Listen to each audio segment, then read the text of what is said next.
Shokamanike phake Chris Brown thatha sibeka phake kwimizuzu 19 minutes kubethe phansi imbi ka-8 o'clock andishilo mphulaphula ndathi ke siya kwezenzekayo kwisithili sikatshonyane ngosuku lwanamhlanje. Kwenzeka ntoni kwindawo kuyo? Ewe, zenzeka kwisithili sikatshonyane. Qoqo, uhlala usazi. Kwenzeka ntoni kwindawo ngolo suku? Sisecala ke erawundini edolophini phulaphula kumasipala waseSakhe Sizwe local municipality nditshilo ndathi ke sizawubuya ke sijongene lapha ekhaya into yokuba ingaba ke kwenzeka ntoni kwesithili sikatshonyane ngolusuku lwanamhlanje. Kanti ke apha ke estudio ngeli ke ixesha sele ke ndijoyinwa ke nguye ke uReverend Thembale 2 Hector Nobongoza nguye ke lowo ke usuka phaa ke kwi-Minister Fraternal apha ke ecala. Bakwiphulo ke ngakumbi lokwakha uzwelonke oomama bomthandazo kodwa isava banzi into yokuba le nkqubo iyawuqhuba njani. Fundisi Nobongoza tata masikubulise enkqubeni sikunike elithuba uzibulisele komphulaphuli weVukane FM ngale mini namhlanje. Mandibulise wena kuqala mamtshawe. Ndibulele dati uvumile uba sizoba lapha. Ndithi sizoba lapha kuba kaloku ndilinde nomfundisi umncitha mhlawumbi angangena nanini. Okay. Now uyanihlekisa ke xa usithi erawundini ndiyabona uba uhambile umcimbi waseqala. Ndikumhlanga. 7 years mfundisi hayi khani ndifunele nenxiwa mani ngoku. 7 years. 7 years mfundisi. No thethe. Mandibulise ke kuwe kubaphulaphuli kumakhaya ngamakhaya kwindawo ngendawo bahleli bephulaphule bekuzo. Yes, andazi ke noba ndingene ngqo. Hayi bambe. Sofunda usasaza mfundisi ndiyabona ingathi ukhumbula usasaza. Mfundisi wam niza nephulo alinikeza umdla kakhulu apha ecala. Apho ke liphulo lokwakha uzwelonke. Kudala ke sisiva ngozwelonke kwabanye omasipala kuthiwa oomama bakazwelonke. Sifuna ukujonga le program le engakumbi kwaye liphulo ingaba yintoni injongo zokuba nibe nani ecala niqala ke ngakumbi ke eliphulo. Right, mandenza i-background mamtshawe ethi yayike yakhona le nto kudala singekabi ngabo abefundisi. Okay. I should think kwakuphaa ko-2002 kodwa mna ndasendiqalile ufundela ubufundisi ngoko. Phaa ko-2002 2001 yayikhona le nto kwakuthiwa bubunye boomama. All right. Now nathi ke sasitshisa ivangeli ngoko sifuna ushumayela. Usually besidla ngoba joyina xa bevela kule mizi kuswelekwe kuwo. Okwangoko yayisagxile kwezo zinto zinjalo. If I may remember, ndingacinga ngoomama ekwakuthiwa ngoosisi Nombulelo Msaseni abangasekhoyo. Oomama uNyaba, uNolwandle, usekhona yena wayititsha apha eManzi Mdaka. I should think wayengu-chairperson by then. Okay. Kuba yayinguye owayevula ibe-memoriam isaniseva kakuhle imanyano zabo. Kubekho into okuthiwa ngooVelebhesi oonokwayo belapha kwamasipala. So it was very powerful ke bekhona nabantu abancinci abatsha ababeqala ukujoyina. Ndingacinga mhlawumbi ngooKhanyisa Ntsendwana nabantwana babekwinkonzo ekuthiwa ngabafundi.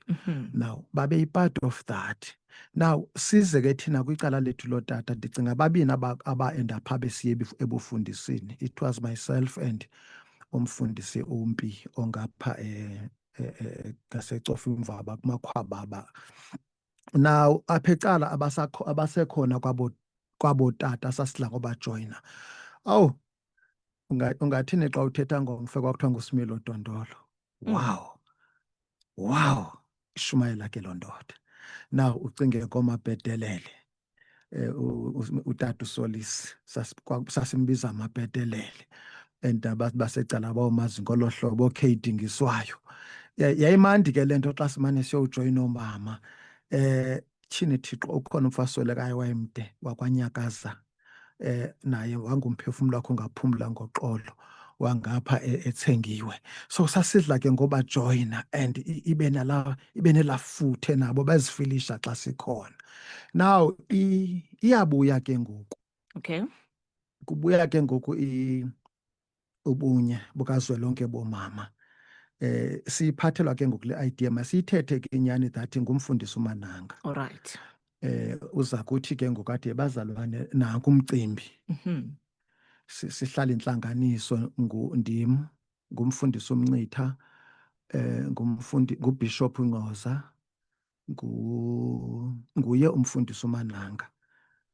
Then umfundisi uTyirha, ikhona ndimlibalayo ngabanje mna ndicela uxolo ndithi ibe ingayimpawu zam. Sure. Now awubeke lo mcimbi, awubeke. Athi ke ngoku xa ewugqiba ubeka, then bazawuzama ke ngoku kubekho i-structure esikhoyo in place. Sifake ke ngoku thina sifakele inyama uba ingabhityi le nto with our ideas, ingase ithi, Okay. ingase ithi, ingasiba involve nabanye kanje nakanje nakanje.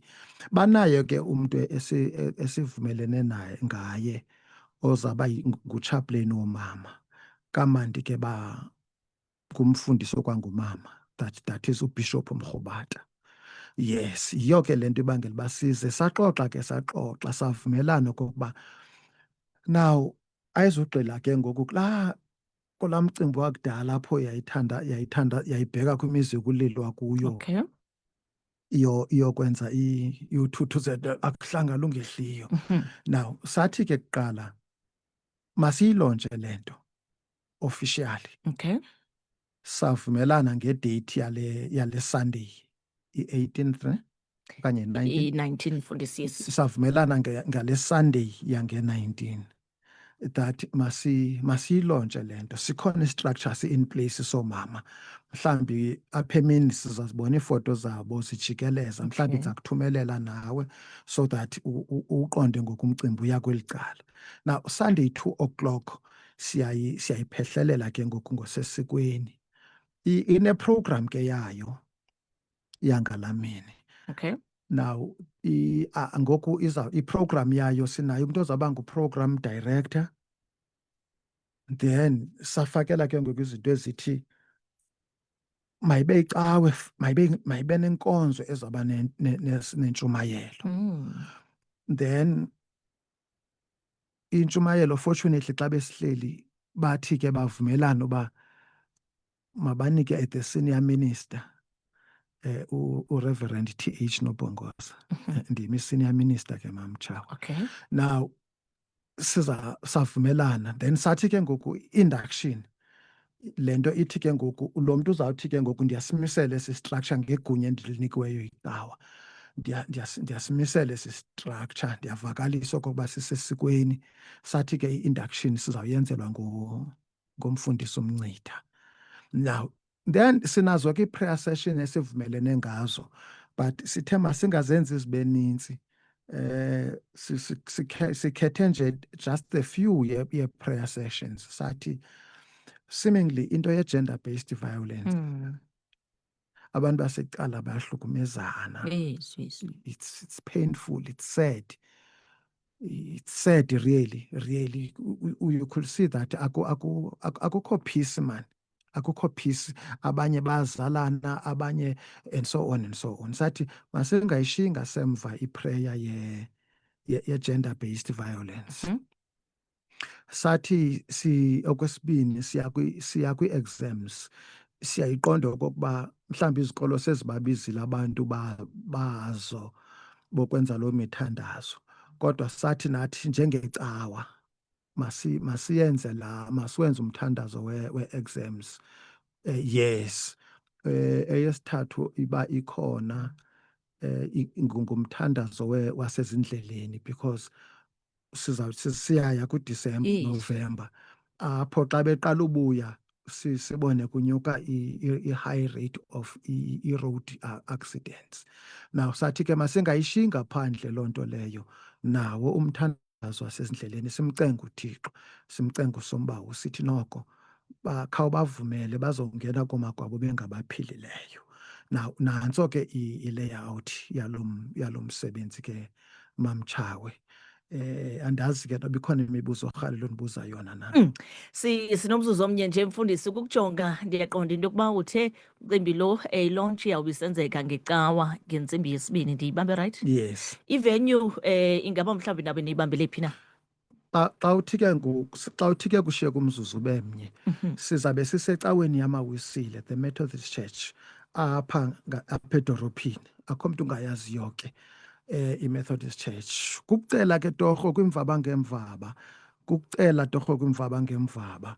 Noba umntu wakho akayo part of the structure, Yes. kodwa egameni lokokuba kukho eliphupha ngase siphume ngobuninzi zonke imvaba ezimanyayo nezingamanyiyo. Emanyayo imvaba noko masiwunike lo msitho isidima sawo siwunxibele, kuba nabefundisi bazabe bewunxibele lo msitho. Ngoku ingumsitho wokuba besenza i-induction kazwelonke woomama, 2:00.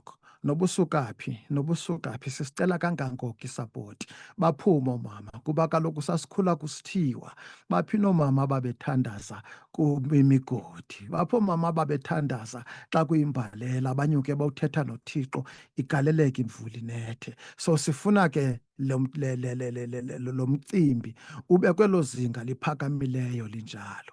Yes, unjalo ke mamtshawe umcimbi. Nkosi kakhulu ke mfundisi. Mphulaphuli nguye ke lowo ke uRev Thembalethu Hector Nobongoza, Minister Fraternal icala nalapho besithetha nge-launch kazwelonke umama bomthandazo apha ke icala. Thatha isibeka kwimizuzu 8 minutes kube ithe phaa ntsimbi